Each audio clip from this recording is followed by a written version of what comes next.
हरे कृष्णा, राधे राधे। तो फ्रेंड, अगर आप अखंड जोत जलाना चाह रहे हैं नवरात्रि में तो इनका इसका कुछ नियम होता है, तो वो आप इस वीडियो को ज़रूर देखें। और अखंड जोत पूर्णिमा तिथि पर जलाई जाती है, एकादशी वाले दिन जलाई जाती है। तो हम इसके बारे में आपको पूरी जानकारी देंगे, वीडियो को आप पूरा देखें। तो फ्रेंड, अगर हम एकादशी वाले दिन अखंड जोत जलाते हैं तो चावल की जगह तिल का प्रयोग करते हैं, और नवरात्र में अखंड जोत जलाते हैं तो चावल या गेहूं का प्रयोग करते हैं। तो सबसे पहले आपको एक प्लेट लेनी होगी, ठीक है।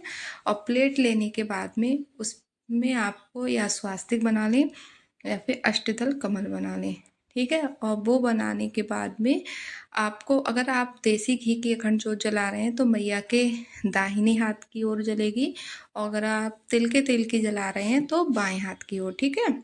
इस बात का आपको ध्यान रखना है। और ये मैंने अक्षत रख दिए हैं, अगर एकादशी होती तो यहाँ पर मैं तिल रखती। और फ्रेंड, नीचे आप पीतल या तांबे की ही प्लेट लें, ठीक है। या फिर आप चौकी पर डायरेक्ट अष्टदल कमल बनाकर भी अखंड जोत जला सकते हैं। और अखंड जोत को भी बिल्कुल इधर उधर हिलाते नहीं हैं, मतलब जहाँ पर आपने पहले दिन जलाई है ना, वहीं पर 9 दिन तक जलती रहनी चाहिए। और 10वीं तिथि तक अखंड जोत, नवरात्र में जो अखंड जोत जलती है वो 10वीं तक जलाई जाती है, ठीक है। उसके बाद में वो अपने आप से ही शांत हो जाती है। और आपको क्या करना है, आप स्वास्तिक या कुछ भी बना सकते हैं, और फिर आप दीपक जो रोज़ाना पूजा करते हैं ना, उससे बड़ा लेना है आपके लिए, क्योंकि इसमें घी या तेल काफ़ी देर तक चले। और आप गाय का देसी घी यूज करें या फिर अपने घर का बना हुआ, क्योंकि मार्केट वाले घी क्या होते हैं, जम जाते हैं, उससे हमारी अखंड जो होती है वो बढ़ जाती है। फिर आप एक इस तरह की पीतल या फिर मिट्टी का दीप लें, ठीक है। और मिट्टी का अगर दीप लेकर आ रहे हैं तो आप एक रात पहले उसको पानी में भिगो दें, वरना आपका घी या तेल जो भी है वो सब सोख लेगा। और मुझे ना इस तरह के ही जो कटोरी है मेरी पीतल की, इस तरह के इसमें ही जोत जलाना अच्छा लगता है। इसमें क्या है, बाती को हम बढ़ा सकते हैं कुछ भी, तो ये ठीक रहती है। और आपको सूती कलावा लेना है, ठीक है। और सूती कलावा की इस तरह से ऐड कर बाती बना लेनी है। आप कॉटन की भी ले सकते हैं, जो रुई आती है उसकी भी बाती बना सकते हैं। और इस बाती को थोड़ा लंबा रखना होता है क्योंकि ये 9 दिन तक जलाई जाएगी, इसीलिए, ठीक है। तो इस तरह से इसको ऐड कर इसको आप मतलब कर लें, फिर इसको डबल कर लेते हैं और इस तरह से इसमें रख देंगे। और फ्रेंड, अगर आपने अपने घर पर नवरात्र में अखंड जोत जलाई है तो घर में ताला नहीं डालते हैं, मतलब आप अखंड जोत को अकेला घर पे छोड़ के कहीं बाहर नहीं जा सकते हैं। अगर आपके घर में कोई दूसरा है तो तब तो ठीक है। और अखंड जोत जब आपने जलाई है तो इसको आप नवरात्र के व्रत रख रहे हैं तो हर बार इसको घी बढ़ाते समय या फिर इसको सही करते समय ज़रूरी नहीं आपको नहाना होगा। लेकिन हाँ, अगर आप फ्रेश होकर आ चुके हैं तो आपको नहाना होगा, वरना आप मुंह हाथ धुल के कुल्ला वगैरह करके इसको ठीक कर सकते हैं। फिर मैंने इसमें इलायची डाल दी है, अक्षत डाल दी है, थोड़ी सी रोली डाल दी है। अब इसको प्रज्वलित कर लेना है, और इसकी जो जोत है वो दक्षिण की तरफ नहीं होनी चाहिए, ठीक है। इस बात का भी आपको ध्यान रखना है। और इसको इस तरह से आप जला मतलब प्रज्वलित कर लें, और इसको 9 दिन तक ऐसे ही जलते रहना है, दिन और रात, ठीक है। क्योंकि ये अखंड जोत है, अगर किसी भी कारण से ये बढ़ जाती है, शांत हो जाती है, तो आपको घबराने की बिल्कुल भी ज़रूरत नहीं है।